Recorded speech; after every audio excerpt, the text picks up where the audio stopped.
La 28e réunion des Nations Unies sur le climat va se tenir cette année aux Émirats Arabes Unis, à Dubaï plus précisément, du 30 novembre au 12 décembre. Et c'est justement pour ça que le sommet crée la polémique, puisque le pays est l'un des principaux producteurs de pétrole au monde.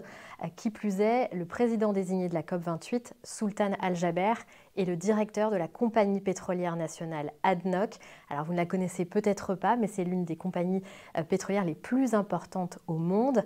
Ensuite, il y a eu aussi une polémique pendant les chantiers de la COP28, puisque à Dubaï, il faisait une chaleur écrasante et que des travailleurs immigrés ont dû travailler et accélérer pour terminer les chantiers de la COP28 à temps.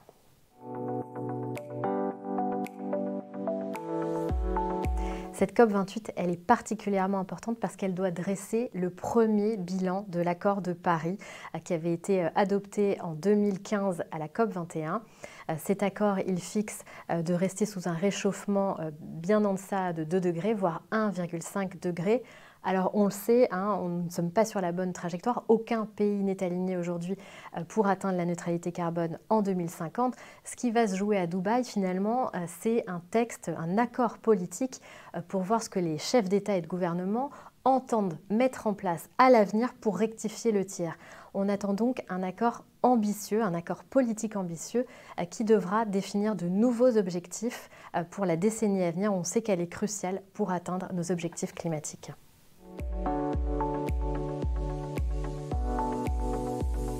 Il y aura forcément au menu des discussions la question des énergies fossiles. En 30 ans de négociations, les parties ne se sont accordées que sur une réduction progressive du charbon. Et les mots ont leur importance. On parle ici d'une réduction et non pas d'une sortie. Alors à la COP28, on va essayer d'aller plus loin. Est-ce qu'on arrivera à parler de sortie plutôt que de réduction? Est-ce qu'on arrivera aussi à inclure les autres énergies fossiles comme le pétrole et le gaz? C'est loin d'être gagné. Les pays producteurs de pétrole et de gaz, eux, défendent de pouvoir continuer à produire des énergies fossiles avec un système de captage et stockage de CO2 qu'on appelle le CCS.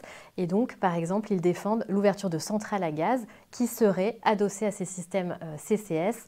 Or, c'est une technologie qui est aujourd'hui encore immature, qui n'a pas fait ses preuves et qui surtout coûte très cher.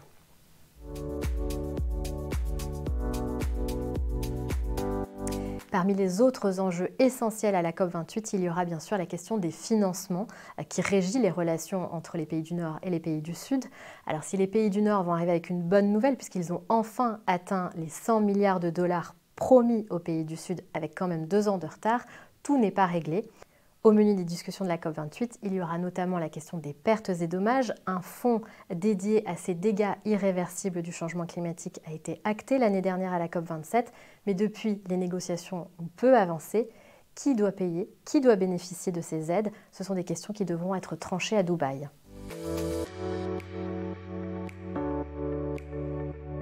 Il devrait notamment y avoir des avancées sur le méthane, un gaz à effet de serre au pouvoir beaucoup plus réchauffant que le CO2. Une coalition avait été lancée au niveau mondial à la COP26 de Glasgow, mais depuis, on voit que les émissions de ce gaz à effet de serre n'ont cessé d'augmenter de façon très inquiétante. À la COP28, on annonce 200 milliards de dollars d'investissement pour aider les pays en développement. Il y a également un consensus pour tripler les énergies renouvelables dans le monde. Et enfin, la France et le Kenya devraient lancer une coalition pour créer de nouvelles taxes sur l'aviation, le transport maritime ou encore les énergies fossiles afin de financer l'action climatique.